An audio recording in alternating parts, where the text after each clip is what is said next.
या देवी सर्वभूतेषु शक्तिरूपेण संस्थिता नमस्तस्यै नमस्तस्यै नमस्तस्यै नमो नमः। ओम दुम दुर्गाय नमः। जय माता रानी। माँ भगवती दुर्गा की कृपा आप और आपके परिवार पर सदैव बनी रहे, इसी कामना के साथ आप सभी भक्तों को नवरात्रि की 7वें दिन की हार्दिक शुभकामनाएं। नवरात्रि के 7वें दिन श्री दुर्गा सप्तशती के 12वें और 13वें अध्याय का पाठ करना चाहिए। पाठ करने से पहले दुर्गा कवच, अर्गला स्तोत्र और कीलक का पाठ करना अनिवार्य। देवी कवच। देवी कवच को दुर्गा सप्तशती का बीज माना जाता है। सभी मंत्रों से पहले बीज मंत्र का पाठ किया जाता है, इसलिए देवी कवच का पाठ अर्गला स्तोत्र और कीलक से पहले किया जाता है। अथ देवी कवच। ओम। इस श्री चंडिका कवच के ब्रह्मा ऋषि अनुष्टुप छंद चामुंडा देवता अगन्यास में कही गई माताएं बीज दिग्बंध देवता तत्व है। श्री जगदम्बा की प्रीति के लिए सप्तशती के पाठांगभूत जप में इसका विनियोग किया जाता है। ओम चंडिका देवी को नमस्कार है। मार्कंडेय जी कहते हैं, पितामह जो इस संसार में परम गोपनीय तथा मनुष्यों की सब प्रकार से रक्षा करने वाला है और जो अब तक आपने दूसरे किसी के सामने प्रकट नहीं किया, ऐसा कोई साधन मुझे बताएं। श्री ब्रह्मा जी बोले, ब्राह्मण ऐसा साधन तो एक ही है, देवी कवच, जो गोपनीय से भी परम गोपनीय, पवित्र तथा संपूर्ण प्राणियों का उपकार करने वाला है। महामुनि उसे श्रवण करो। देवी के 9 मूर्तियां हैं जिन्हें नव दुर्गा कहते हैं। उनकी पृथक पृथक नाम बतलाए जाते हैं। प्रथम नाम शैलपुत्री, दूसरी मूर्ति का नाम ब्रह्मचारिणी है, तीसरा स्वरूप चंद्रघंटा के नाम से प्रसिद्ध है, चौथी मूर्ति को कुष्मांडा कहते हैं, पांचवी दुर्गा का नाम स्कंद माता है, देवी के छठे रूपों को कात्यायनी कहते हैं, सातवां कालरात्रि और आठवां स्वरूप महागौरी के नाम से प्रसिद्ध है और नवी दुर्गा का नाम सिद्धिदात्री है। ये सब नाम सर्वज्ञ महात्मा वेद भगवान के द्वारा ही प्रतिपादित हुए हैं। जो मनुष्य अग्नि में जल रहा है, रणभूमि में शत्रुओं से घिर गया हो, विषम संकट में फंस गया हो तथा इस प्रकार भय से आतुर होकर जो भगवती दुर्गा की शरण में प्राप्त हुए हों, उनका कभी भी अमंगल नहीं होता। युद्ध के समय संकट में पड़ने पर भी उनके ऊपर कोई विपत्ति नहीं दिखाई देती। उन्हें शोक, दुख और भय की प्राप्ति नहीं होती। जिन्होंने भक्तिपूर्वक देवी का स्मरण किया, उनका निश्चय ही अभ्युदय होता है। देवेश्वरी, जो तुम्हारा चिंतन करते हैं, उनकी तुम निस्संदेह रक्षा करती हो। चामुंडा देवी प्रेत पर आरूढ़ होती हैं, वाराही भैंसे पर सवारी करती हैं, इंद्री का वाहन एरावत हाथी है और वैष्णवी देवी गरुड़ पर ही आसन जमाती हैं। महेश्वरी वृषभ पर आरूढ़ होती हैं, कौमारी का वाहन मयूर है। भगवान विष्णु की प्रियतमा लक्ष्मी देवी कमल के आसन पर विराजमान है और हाथों में कमल धारण किए हुए हैं। वृषभ पर आरूढ़ ईश्वरी देवी ने श्वेत रूप धारण कर रखा है। ब्राह्मी देवी हंस पर बैठी हुई हैं और सब प्रकार के आभूषणों से विभूषित हैं। इस प्रकार ये सभी माताएं सब प्रकार की योग शक्तियों से संपन्न हैं। इनके सिवा और भी बहुत सी देवियां हैं जो अनेक प्रकार के आभूषणों की शोभा से युक्त तथा नाना प्रकार के रत्नों से सुशोभित हैं। ये संपूर्ण देवियां क्रोध में भरी हुई हैं और भक्तों की रक्षा के लिए रथ पर बैठी दिखाई देती हैं। ये शंख, चक्र, गदा, शक्ति, हल और मूसल, खेटक और तोमर, परशु तथा पाश, कुंत और त्रिशूल एवं उत्तम शांग्र, धनुष आदि अष्ट शस्त्र अपने हाथों में धारण करती हैं। दैत्यों के शरीर का नाश करना, भक्तों को अभयदान देना और देवताओं का कल्याण करना, यही उनके शस्त्रों का धारण का उद्देश्य है। कवच आरंभ करने से पहले इस प्रकार प्रार्थना करनी चाहिए। महान रौद्र रूप, अत्यंत घोर पराक्रम, महान बल और महान उत्साह वाली देवी, तुम महान भय का नाश करने वाली हो, तुम्हें नमस्कार है। तुम्हारी ओर देखना भी कठिन है। शत्रुओं का भय बढ़ाने वाली जगदम्बिके, मेरी रक्षा करो। पूर्व दिशा में ऐन्द्री मेरी रक्षा करें। अग्निकोण में अग्नि शक्ति, दक्षिण दिशा में वाराही तथा नेतृत्व कोण में खड्ग धारिणी मेरी रक्षा करें। पश्चिम दिशा में वारुणी और वायव्य कोण में मृगप्रवी सवारी करने वाली देवी मेरी रक्षा करें। उत्तर दिशा में कौमारी और ईशान कोण में शूल धारिणी देवी रक्षा करें। ब्रह्माणी, तुम ऊपर की ओर से मेरी रक्षा करो और वैष्णवी देवी नीचे की ओर से मेरी रक्षा करें। इसी प्रकार शव को अपना वाहन बनाने वाली चामुंडा देवी दशों दिशाओं में मेरी रक्षा करें। जया आगे से और विजया पीछे की ओर से मेरी रक्षा करें। वाम भाग में अजिता और दक्षिण भाग में अपराजिता रक्षा करें।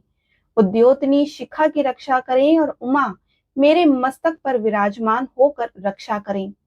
ललाट में मालाधारी रक्षा करें और यशस्विनी देवी मेरे भौओं का संरक्षण करें।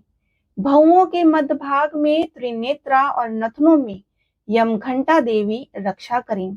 दोनों नेत्रों के मध्य भाग में शंखनी और कानों में द्वारवासिनी रक्षा करें। कालिका देवी कपोलों की तथा भगवती शांकरी मूल भाग की रक्षा करें। नासिका में सुगंधा और ऊपर के ओंठ में चर्चिका देवी रक्षा करें। नीचे के ओंठ में अमृत कला तथा जीवा में सरस्वती देवी रक्षा करें। कौमारी दांतों की और चंडिका कंठ प्रदेश की रक्षा करें। चंद्र घट्टा गले की घंटी और महामाया तालु में रहकर रक्षा करें। कामाक्षी थोड़ी की और सर्वमंगला मेरी वाणी की रक्षा करें। भद्रकाली ग्रीवा में और धनुर्धरी पृष्ठ वंश में रहकर रक्षा करें। कंठ के बाहरी भाग में नीलग्रीवा और कंठ की नली में नलकुबरी रक्षा करें। दोनों कंधों में खडंगनी और मेरी दोनों भुजाओं में व्रजधारणी रक्षा करें। दोनों हाथों में दंडनी और अंगुलियों में अंबिका रक्षा करें। शूलेश्वरी नखों की रक्षा करें और कुलेश्वरी पेट में रहकर रक्षा करें। महादेवी दोनों स्तनों की और शोक विनाशिनी देवी मन की रक्षा करें। ललिता देवी हृदय में और शूल धारिणी उदर में रहकर रक्षा करें। पूतना और कामिका लिंग की और महिष वाहिनी गुदा की रक्षा करें।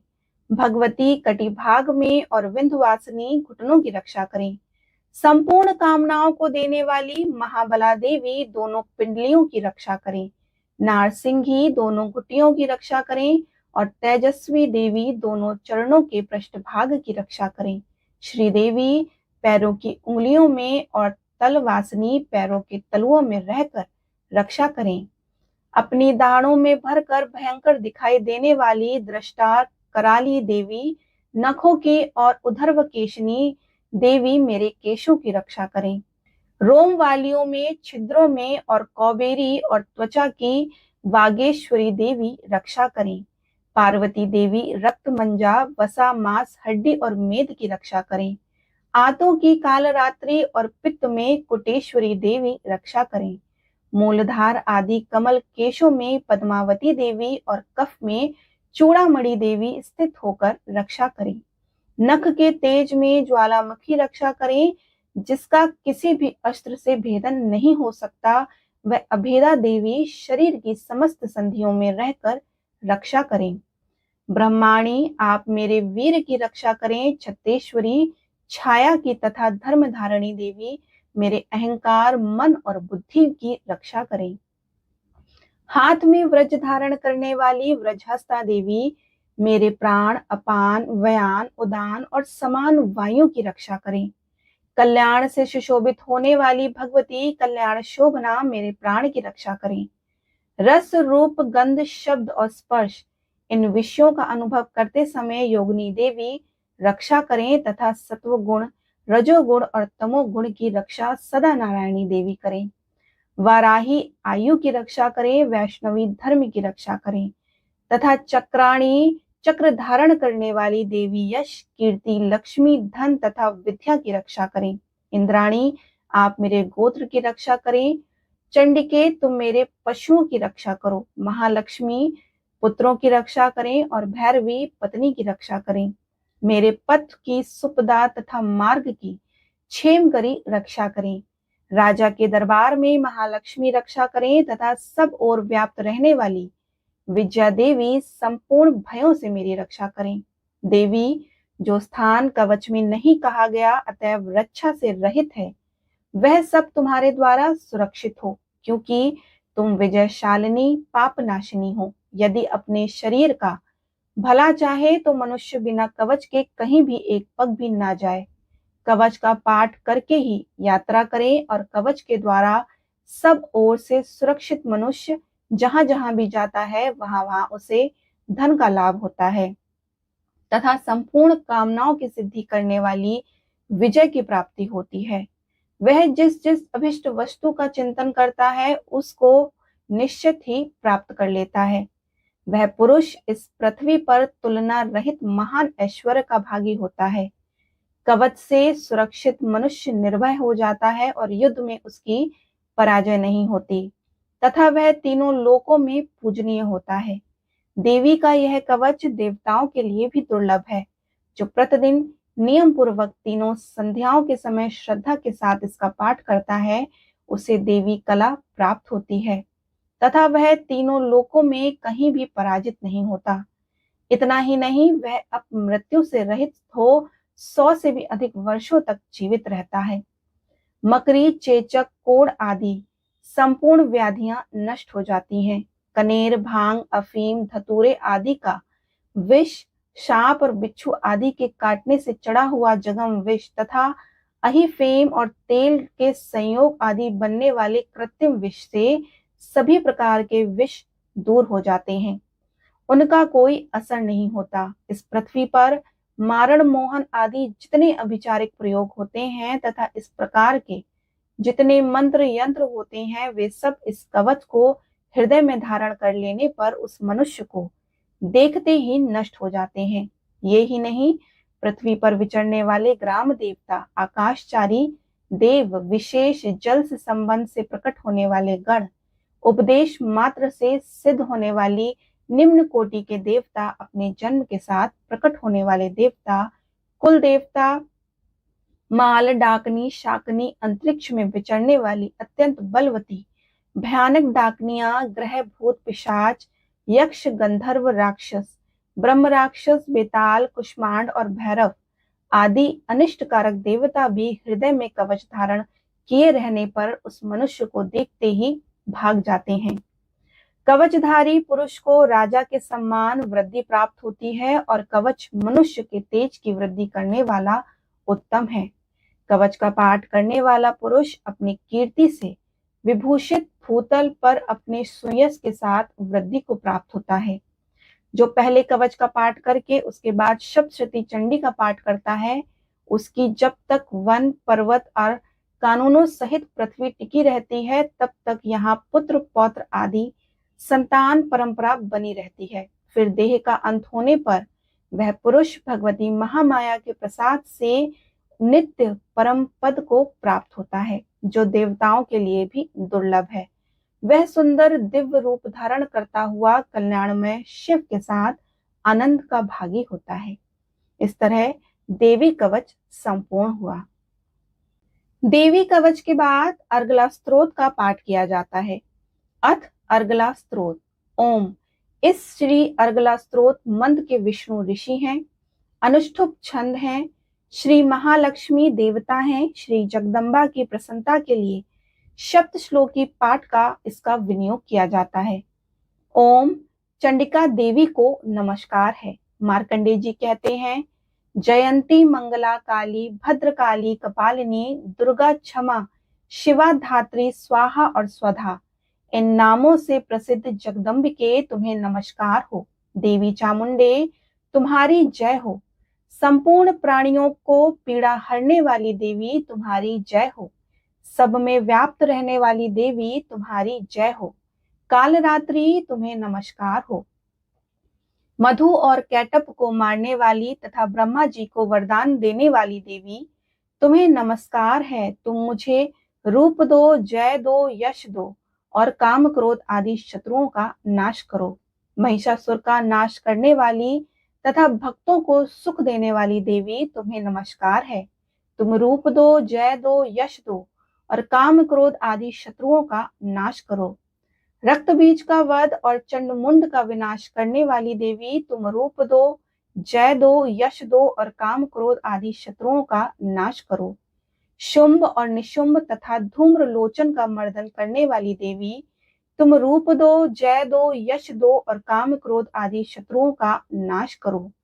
सबके द्वारा वंदित युगल चरणों वाली संपूर्ण सौभाग्य प्रदान करने वाली देवी तुम रूप दो, जय दो, यश दो और काम क्रोध आदि शत्रुओं का नाश करो। देवी तुम्हारे रूप और चरित्र अचिंत्य है। तुम समस्त शत्रुओं का नाश करने वाली हो। रूप दो, जय दो, यश दो और काम क्रोध आदि शत्रुओं का नाश करो। पापों को दूर करने वाली चंडिके, जो भक्ति पूर्वक तुम्हारे चरणों में सर्वदा मस्तक झुकाते हैं, उन्हें रूप दो, जय दो, यश दो और काम क्रोध आदि शत्रुओं का नाश करो। रोगों का नाश करने वाली चंडिके, जो भक्ति पूर्वक तुम्हारी स्तुति करते हैं, उन्हें रूप दो, जय दो, यश दो और काम क्रोध आदि शत्रुओं का नाश करो। चंडिके, इस संसार में जो भक्ति पूर्वक तुम्हारी पूजा करते हैं, उन्हें रूप दो, जय दो, यश दो और काम क्रोध आदि शत्रुओं का नाश करो। मुझे सौभाग्य और आरोग्य दो, परम सुख दो। रूप दो, जय दो, यश दो और काम क्रोध आदि शत्रुओं का नाश करो। जो मुझसे द्वेष रखते हो उनका नाश करो और मेरे बल की वृद्धि करो। रूप दो, जय दो, यश दो और काम क्रोध आदि शत्रुओं का नाश करो। देवी मेरा कल्याण करो, मुझे उत्तम संपत्ति प्रदान करो। रूप दो, जय दो, यश दो और काम क्रोध आदि शत्रुओं का नाश करो। अंबिके, देवता और असुर दोनों ही अपने माथे के मुकुट की मणियों को तुम्हारे चरणों पर घिसते हैं। तुम रूप दो, जय दो, यश दो और काम क्रोध आदि शत्रुओं का नाश करो। तुम अपने भक्त जन को विद्वान, यशस्वी और लक्ष्मीवान बनाओ तथा रूप दो, जय दो, यश दो और काम क्रोध आदि शत्रुओं का नाश करो।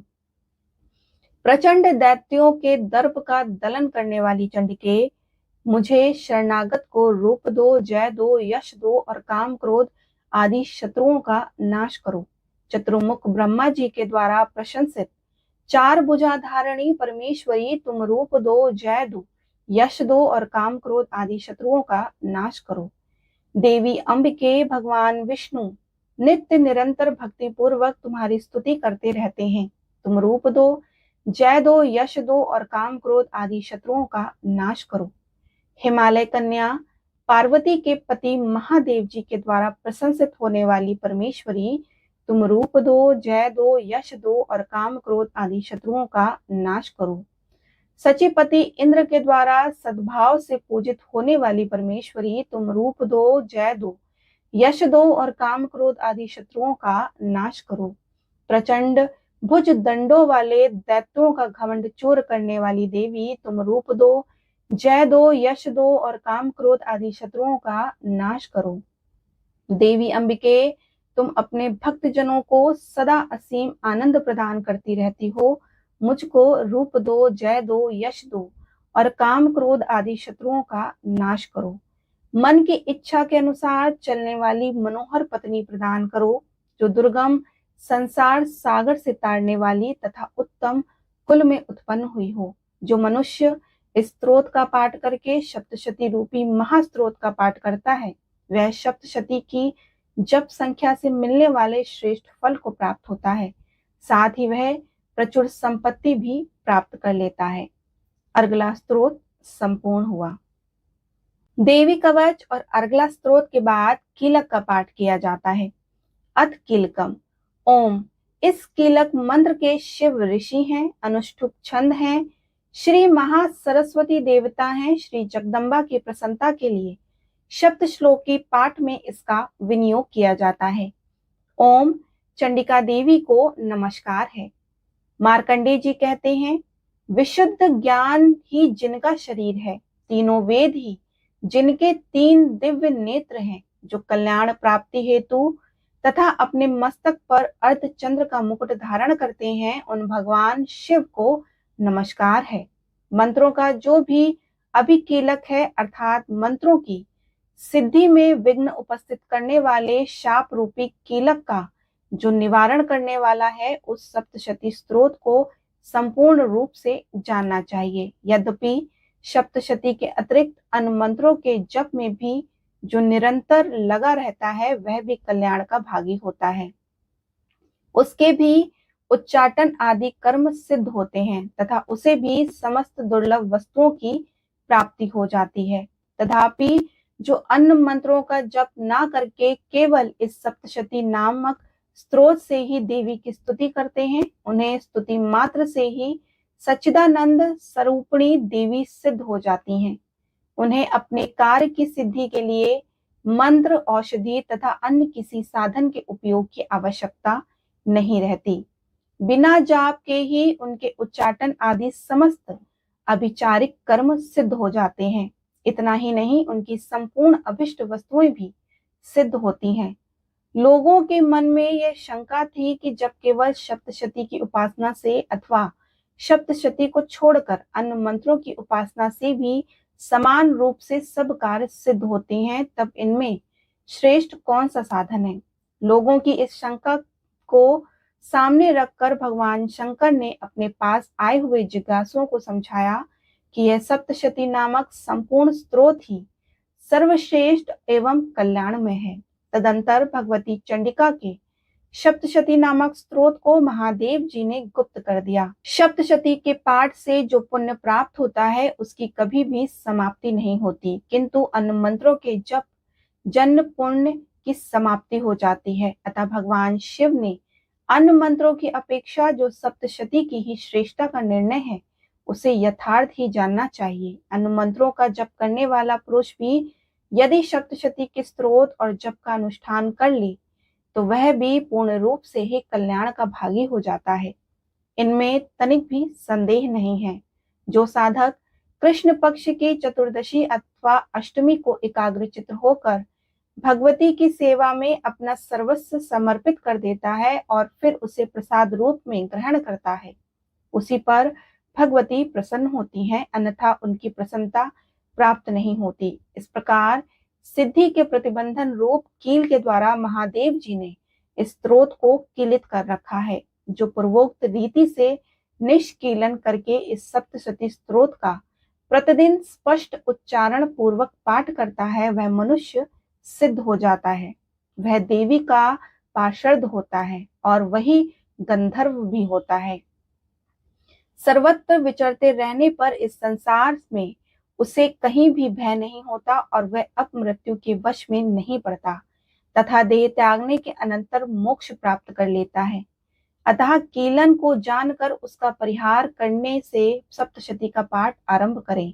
जो ऐसा नहीं करता उसका नाश हो जाता है। इसलिए कीलक और निष्कीलन का ज्ञान प्राप्त करने पर ही स्त्रोत निर्दोष होता है और विद्वान पुरुष इस निर्दोष स्त्रोत का ही पाठ आरंभ करते हैं।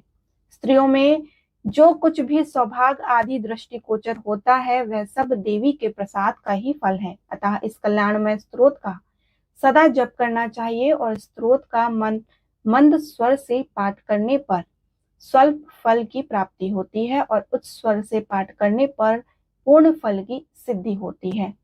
उच्च स्वर से ही इसका पाठ आरंभ करना चाहिए, जिनके प्रसाद से ऐश्वर्य, सौभाग्य, आरोग्य, संपत्ति, शत्रुनाश तथा परम मोक्ष की भी सिद्धि होती है। उन कल्याणमयी जगदम्बा की स्तुति मनुष्य क्यों नहीं करते।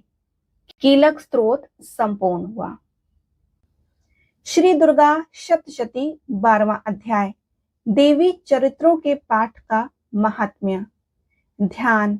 मैं 3 नेत्रों वाली दुर्गा देवी का ध्यान करती हूँ। उनके श्री अंगों की प्रभा बिजली के समान है। वे सिंह के कंधे पर बैठी हुई भयंकर प्रतीत होती हैं। हाथों में तलवार और ढाल लिए अनेक कन्याएं उनकी सेवा में खड़ी हैं। वे अपने हाथों में चक्र, गदा, तलवार, ढाल, बाण, धनुष, पाश और तर्जनी मुद्रा धारण किए हुए हैं। उनका स्वरूप अग्निमय है तथा वे माथे पर चंद्र का मुकुट धारण करती हैं। देवी बोली कि देवताओं, जो एकाग्रचित्त होकर प्रतिदिन इन स्तुतियों का मेरा सत्वन करेगा, उसकी सारी बाधा मैं निश्चय ही दूर कर दूंगी। जो मधु कैटभ का नाश, महिषासुर का वध तथा शुंभ निशुंभ के संहार के महाप्रसंग का पाठ करेंगे तथा अष्टमी, चतुर्दशी और नवमी को भी जो एकाग्रचित होकर भक्ति पूर्वक मेरे उत्तम महात्म का श्रवण करेंगे, उन्हें कोई पाप नहीं छू सकेगा। उन पर पाप जनित आपत्तियां भी नहीं आएंगी। उनके घर में कभी दरिद्रता नहीं होगी तथा उनको कभी प्रेमी जनों के विरह का कष्ट कभी नहीं भोगना पड़ेगा। इतना ही नहीं, उन्हें शत्रु से, लुटेरों से, राजा से, शस्त्र से, अग्नि से तथा जल की राशि से भी कभी भय नहीं होगा। इसलिए सबको एकाग्रचित होकर भक्ति पूर्वक मेरे इस महात्म को सदा पढ़ना और सुनना चाहिए। यह परम कल्याणकारक है। मेरा महात्म महामारी जनित समस्त उपद्रवों तथा आध्यात्मिक आदि तीनों प्रकार के उत्पातों को शांत करने वाला है। मेरे जिस मंदिर में प्रतिदिन विधि पूर्वक मेरे इस महात्म्य का पाठ किया जाता है, उस स्थान को मैं कभी नहीं छोड़ती। वहां सदा ही मेरा सन्निधान बना रहता है। बलिदान, पूजा, होम तथा महोत्सव के अवसरों पर मेरे इस चरित्र का पूरा पाठ और श्रवण करना चाहिए। ऐसा करने पर मनुष्य विधि को जानकर या बिना जाने भी मेरे लिए जो बलि पूजा या होम आदि करेंगे, उसे मैं बड़ी प्रसन्नता के साथ ग्रहण करूंगी। शरद काल में जो वार्षिक महापूजा की जाती है, उस अवसर पर जो मेरे इस महात्म्य को भक्ति पूर्वक सुनेगा, वह मनुष्य मेरे प्रसाद से सब बाधाओं से मुक्त तथा धन, धान एवं पुत्र से संपन्न होगा। इसमें तनिक भी संदेह नहीं है। मेरे इस महात्म्य, मेरे प्रादुर्भाव की सुंदर कथाएं तथा युद्ध में किए हुए मेरे पराक्रम सुनने से मनुष्य निर्भय हो जाता है। मेरे महात्म्य का श्रवण करने वाले पुरुष को शत्रु नष्ट हो जाते हैं, उन्हें कल्याण की प्राप्ति होती है तथा उनका कुल आनंदित रहता है।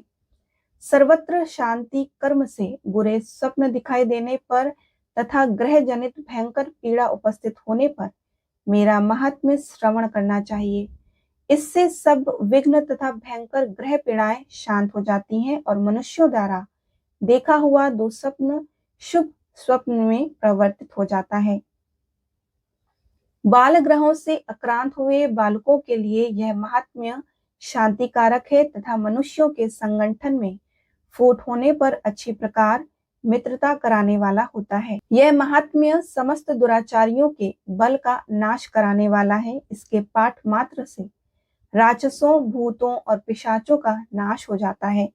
मेरा यह सब महात्म्य मेरे समीप की प्राप्ति कराने वाला है।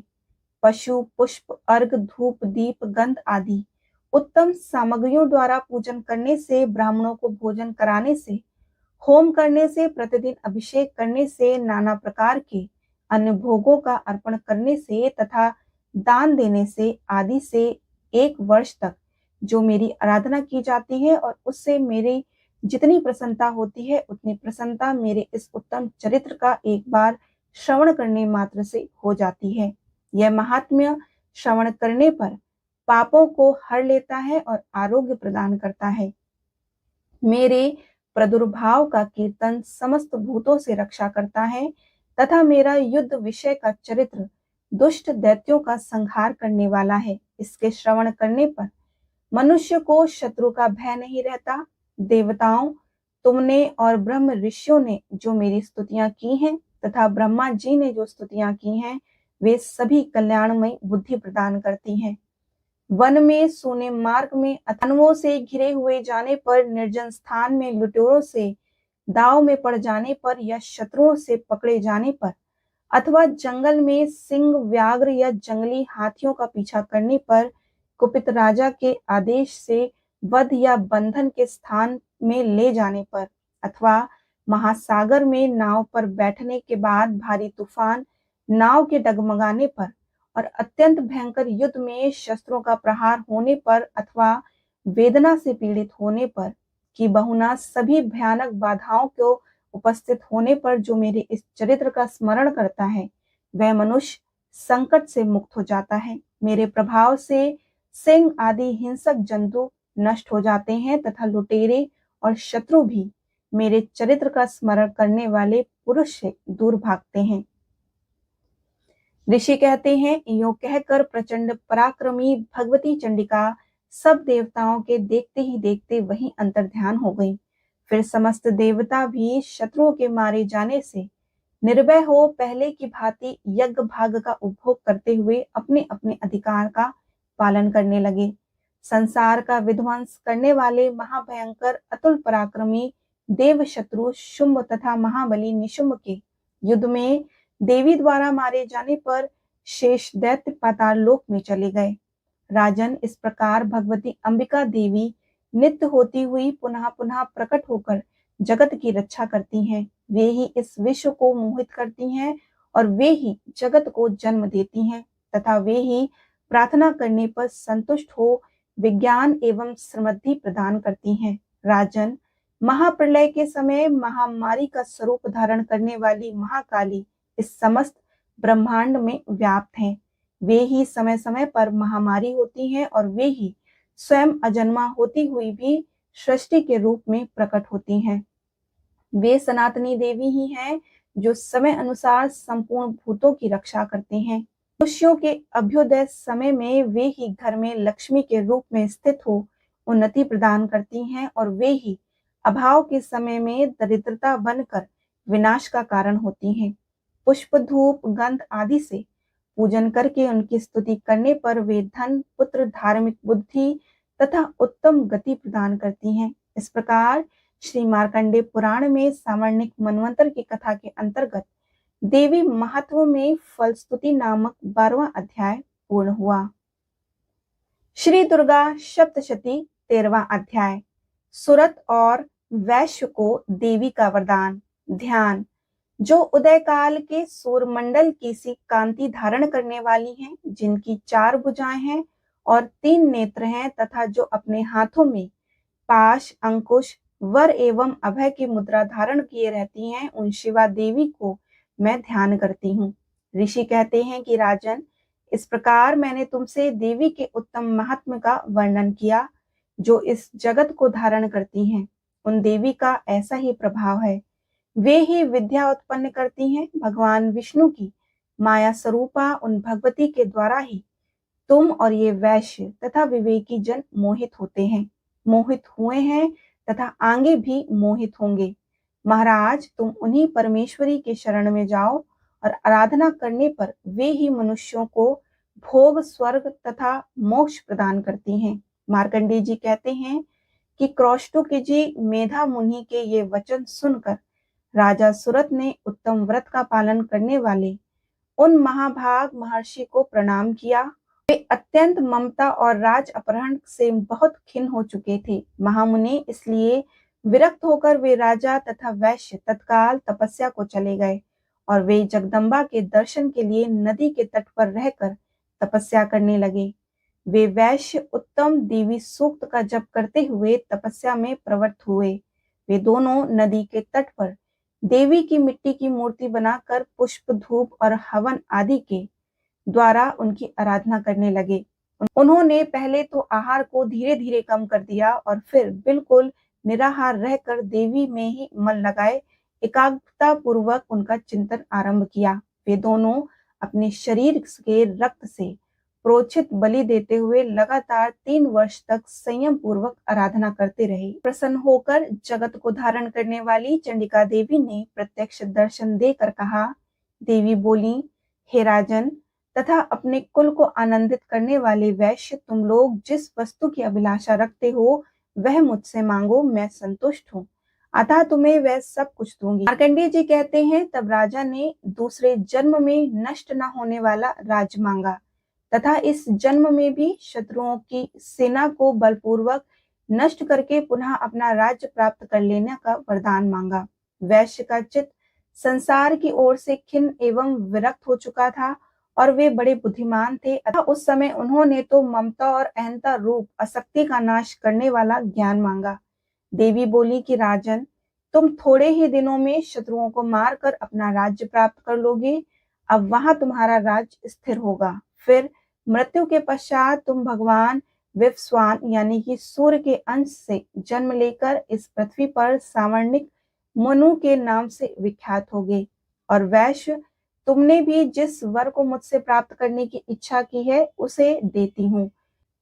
तुम्हें मोक्ष के लिए ज्ञान प्राप्त हो। मार्कंडेय जी कहते हैं कि इस प्रकार उन दोनों को मनोवांछित वरदान देकर तथा उनके द्वारा भक्ति पूर्वक अपनी स्तुति सुनकर देवी अंबिका तत्काल अंतर्ध्यान हो गई। इस तरह देवी से वरदान पाकर क्षत्रियों में श्रेष्ठ सुरत सूर्य से जन्म ले सावर्णिक नामक मनु होंगे। इस प्रकार श्री मार्कंडेय पुराण में सावर्णिक मनवंतर की कथा के अंतर्गत देवी महत्व में सुरत और वैश्य को वरदान नामक 13वां अध्याय पूर्ण हुआ। बोलो अम्बे मैया की जय।